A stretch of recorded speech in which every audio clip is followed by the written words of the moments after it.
Bismillahirrahmanirrahim. I am Ali Raza Fahad, and today in this video I will discuss the origin of Greek drama. So let's start it. First we will discuss the definition and the origin of the word or the etymology of the word drama. Drama is a type of literature telling a story which is intended to be performed to an audience on stage. It means it's a kind of story that is meant to be performed on stage to an audience. Generally, while drama is the printed text of a play, the word theatre often refers to the actual production of the text on the stage. Theatre thus involves action taking place on the stage, the lighting, the scenery, the accompanying music, the costumes, the atmosphere, and so on.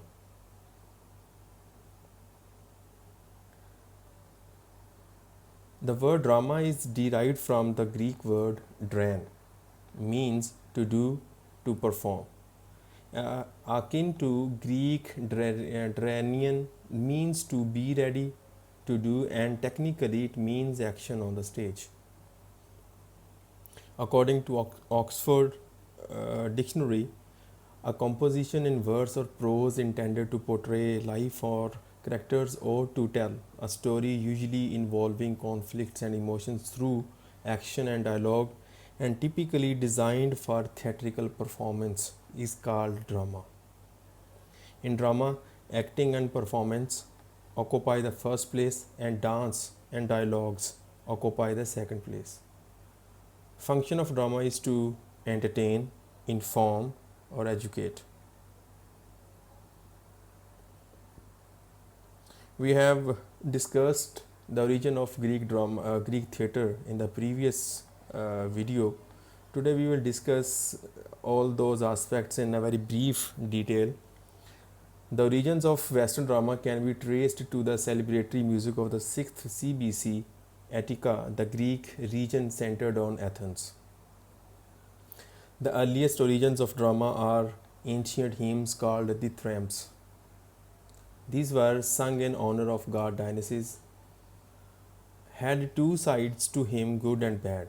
Thus comes the notion of comedy and tragedy. Chorus was a group of chanters or singers danced around an altar to commemorate his death. His death, god Dionysus' death.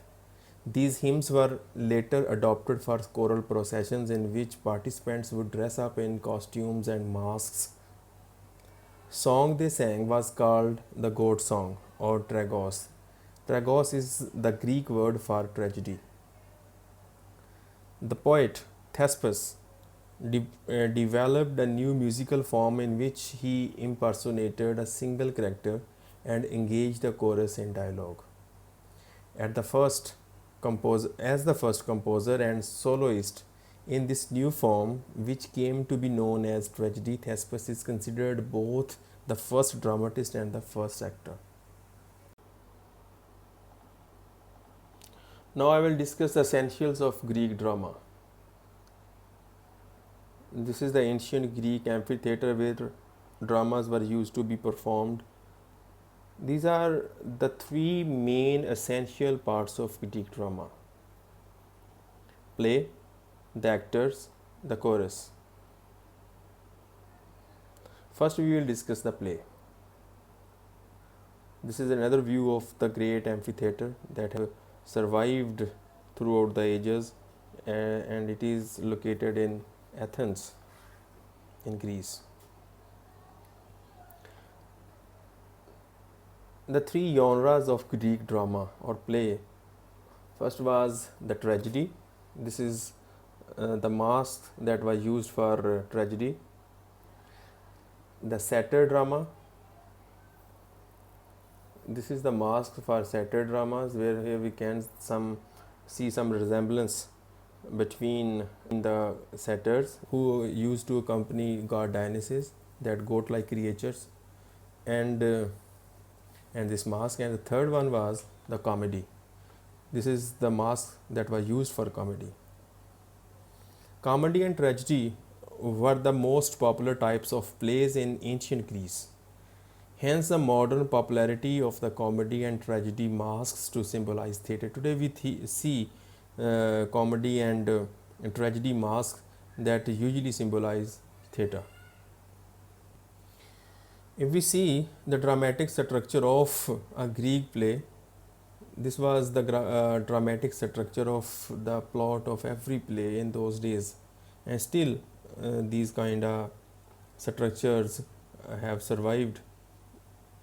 Plot of a play involves characters who face a problem or conflict.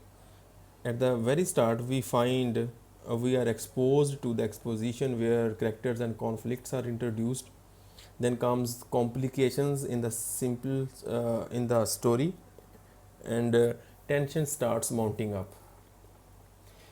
Then comes the climax, the apex of the story, point of highest tension. Action determines how the action conflict will be resolved. And then comes the downward movement where things start resolving, and finally things get resolved here where conflict is resolved and play ends with the denouement of the story. First, we will discuss tragedy. This is a kind of mask that was used usually in tragedies. Tragedia in Greek, and this tragedia was derived from the words tragos, meaning goat, and oid, meaning song. Origin has two possibilities. This goat song origin. Choruses were dressed in loinskins of goats. Prize for the best song was a goat. Therefore, this kind of performance was called goat songs. Centered around the rise and downfall of the hero. This tragedy is usually centered around the rise and downfall of the hero, of the main character or the protagonist, which was also called or is called the protagonist. The conclusion of a tragedy was usually a messenger coming out to tell the audience of the tragic consequences of the character's actions. This messenger kind of thing was a tradition in those days where offstage actions and some important and secret information was revealed through messengers. This was a kind of essential part of the stories or dramas of the time. A crucial information was revealed through messengers. Tragedy dealt with love, loss, pride, the abuse of power, and the fraught relationships between men and gods. Stories based on myth or histories. These tragic stories were usually based on myth and history, but varied interpretations of event. These tragedies used to provide varied interpretations of the same events sometimes. The main focus of a tragedy was on psychological and ethical attribute of characters rather than physical and sociological. It used to provide a kind of catharsis of emotional tensions. The structure of Greek tragedy. This was the general pattern developed by Aeschylus that was deployed by all the tragedians of the time. Prologue, the first part of the play that gives background information, in which we find chorus, in which strophe is called chorus, sings while walking on the stage from right to left. Antistrophe, chorus sings while walking left to right. Parados was the second part of the structure of this Greek tragedy. An ode sung by the chorus as it made its entrance exposition. This was a song that was sung at the exposition of the chorus. Episodia or episoda mean a main action, equivalent of an act. Modern days act was used to be called episoda in those times. Statissima, at the end of each episoda, the other characters leave the stage and the chorus sings, and they used to make comment on the action. Climax occurs in the last episoda, allowing Statissima the final comment by the chorus. Exodus. At the end of the play, the chorus exits singing a processional song which usually offers words of wisdom related to the actions and outcome of the play. It was a kind of moral of the story where chorus tells us what we or audience were supposed to learn from the action or the fate of the characters. In Sophocles' plays, these devices propounded by Aeschylus meld into a compact drama. He developed a loose construction of drama into a compact one. Action is usually the changes that was those were made by Sophocles made drama a compact kind of drama, compressed drama, where we find the action is usually limited to one sitting and to a single day. Few digressions, the play moves swiftly and directly, and the plot is often compressed. So, this was the structure of Greek tragedy. The Greek tragedy alternates between odes and episodes. As we have discussed in the previous slide, how comes an ode and how comes a dialogue part of the tragedy. It goes in this way: ode, then comes episode means dialogue, ode means song, then comes ode, then comes again episode, and again the ode. Odes are choral songs, episodes are dialogues. Here we can imagine how this story goes. This is still we find in Pakistani movies, where we find dialogue and there then comes a song in between, and dialogue and song, and the story moves on. Tragedies were often presented in trilogies in those days. Interspersed between the three plays in the trilogy were called satyr plays. This is how characters used to appear on stage, and this is an image of a chorus of during a Greek play. Next, we will discuss the satyr plays. This is a typical mask for satyr actors. It resembles goats, the mythical creature that used to accompany Dionysus. The satyrs were mythical, half human, half goat servants of Dionysus. These were short plays performed between the acts of tragedies, composed by tragic poets as the last play of their tetralogies. Satyr plays were often a burlesque version of a mythical subject, ridiculing gods or heroes situated in a rural area. Boisterous scenes, it was a full-fledged package of boisterous scenes, a lot of drinking, vigorous dancing, vulgar colloquial language, providing a kind of comic relief for the serious plays that has just gone before, because it was used to be played or performed between the acts of the tragedies. Therefore, it was used to provide a kind of comic relief of the tension that was created by those tragedies. Written as pure entertainment, usually mocking the theme of the previous play, where they used to mock gods and the fate of the characters. With the same chorus, these plays were presented by the same chorus, same actors and musicians. The tragic poets produced one satyr. It was essential for those tragedians to produce one satyr. Thrived at the time of Aeschylus. This kind of play, satyr, was thriving at the time of Aeschylus. Euripides, Cyclops is the only surviving satyr play. The satyr and the satyr plays spawned the word satire. Comedy. The word comedy comes from the Greek word komos, which means band of revelers. Not admitted to Dionysus festival till 487 or 486 BC.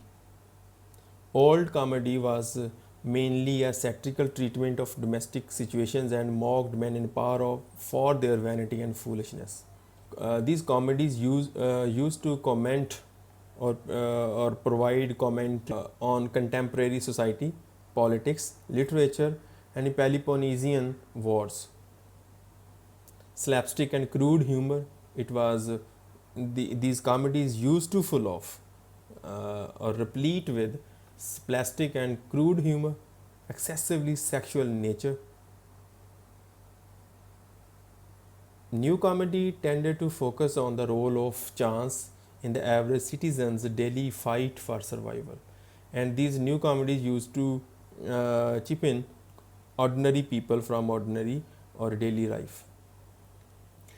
In these comedies, we find mistaken identities, disguises, and comical errors abound in these plays. Comedies usually concluded with a happy ending, and the characters find a resolution to the original conflict. Next, we will discuss actors and action. The audience knew the story ahead of time. The emotion of the characters was what they came to see. Violent action took place off stage. Audience had to imagine it. Messengers then told the audience what happened. All actors were men. Young boys played women. On stage, protagonists played leading role and minor roles. Deuteragonist, the second actor. Tetragonist, the third actor. These actors were added later as the drama developed. All the characters had to be divided among these three actors. A play could have an unlimited amount of extras or mutes. Gestures and body movements were controlled and stately. Used masks and robes. Next, we will discuss the chorus, the third and the last essential part of Greek drama. The word chorus literally means dance. Most ancient Greek choruses blended music, dance, and song. The chorus began in numbers as large as 50 but dwindled to 12 and then 15. The traditional Greek chorus moved and spoke in unison. The chorus was made up of background characters such as town elders, young maidens, or captives of war, representing the voice of the ordinary person or the word on the street, but not necessarily the poet's thoughts. The chorus remained on stage during the whole play. The chorus remained silent in the background until the recitation of the choral odes. This is one of the images of Greek choruses. Now we will discuss the function or the functions of chorus. To explain the situation to the audience, to bring the audience up to date about the action being played on or performed on stage, to make a commentary on the action, to engage in dialogue with the actors, to establish the ethical framework, the framework by which the standards by which action will be judged, like the laws of the state, the laws of the Olympian gods. Like if any of the characters of the play has digressed from the laws of the state or violated any of Olympian gods' laws, what could happen or what would happen. They used to comment in this way, and the audience also used to think in this way. Here they used to determine the fate of the character on stage. To set the mood and highlight a dramatic effect, like themes of the play. To add movement, spectacle, song, and dance. To provide rhythm, pauses, paces, the action so that the audience can reflect on the action of the play. To provide time for scene, language, and introduce background or summary information of the play. To represent the ideal spectator. They take part in play, ask questions, react as playwright intends audience to react. They were kinda ideal spectator. Choral songs can increase the dramatic tension or surprise, as when a cheerful, optimistic song is followed by a disaster. This could happen in any way. You cannot be sure of things. In order to understand the function of chorus, we may think of it like one has all one's grandparents, aunts, and uncles sitting around commenting on one's life. Imagine in this way, and in this way, you will be in a better position to understand the function of the chorus. Next, we will discuss ancient Greek playwrights. They were divided, or they are divided into two categories: tragedians and comedians. Aeschylus, Sophocles, and then comes Euripides. These were three major or great tragedians of the time. Aristophanes and Menander are the two major comedians of Greek theatre. First, we will discuss Aeschylus. Aeschylus was born in 523 BC and died in 456 BC. This is a sculptor of Aeschylus. First of the three great tragedians. He is called the creator of Greek tragedy, and also called or remembered as the master of trilogy. He added the second actor, Deuteronomist, encouraged face-to-face conflict between characters independent of the chorus. This provided more space for dialogue on stage. Chorus in his plays, chorus became less important. Reduced the size of the chorus from 50 to 12. Wrote about gods. Only surviving trilogy is the Oresteia. Next comes Euripides. He was born in 480 and died in 406 BC. This is Euripides.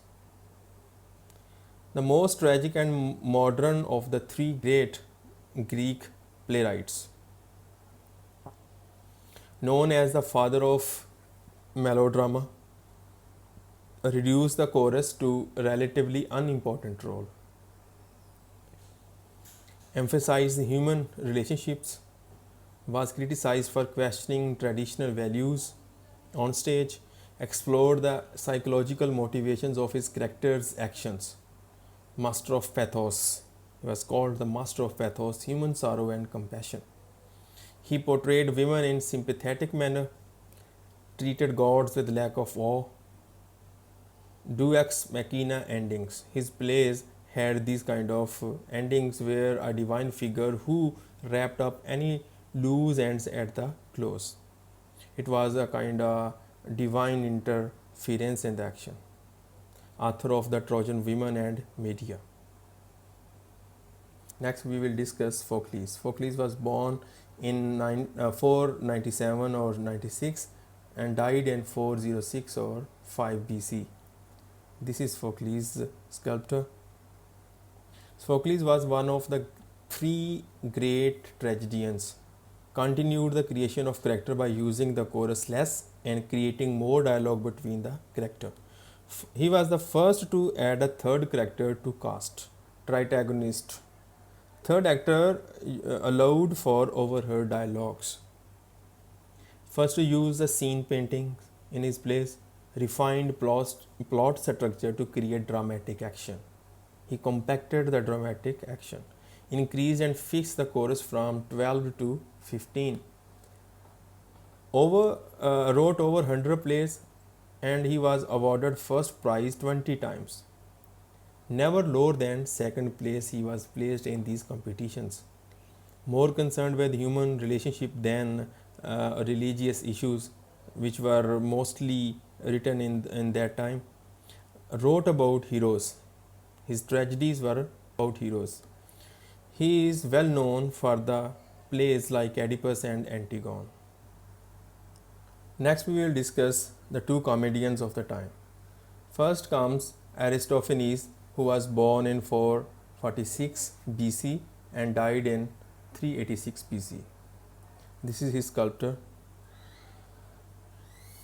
Author of Greek comedy. This Greek comedy used to be called in those days as old comedy as well. Nothing was sacred to him. Made fun of everyone and everything. Discusses happy idea. Happy idea usually was wild and impractical kind of thing where the chorus enters and debates the happy idea, which includes a direct address to the audience of the view of the playwright. A series of farcical scenes attempting to implement the happy idea, and this attempt usually concludes with some merrymaking. So this was his kind of comedy, and he was skilled satirist and observer of humanity. Combined satire, wit and farce into slapstick comedy of these days. Author of The Frogs, The Clouds and Lysistrata. Menander. Menander is the second comedian of the time. He was born in 342 or 41 BC and died in 290 BC. This is his sculptor. He is best known for as the representative of Athenian New Comedy. He was more secular based in his ideas, or his comedies were more secular in nature, often a comedy of manners. Stock characters were used in abundance in his comedies, taken from everyday life in contemporary dress, and there was no mythical kind of treatment of his characters or costumes. He was copied by the Romans. His plays were more like sitcoms of nowadays. He wrote 108 comedies and won the prize at the Linnea Festival 8 times. Wrote Arbitration and Disclose, The Old Grouch.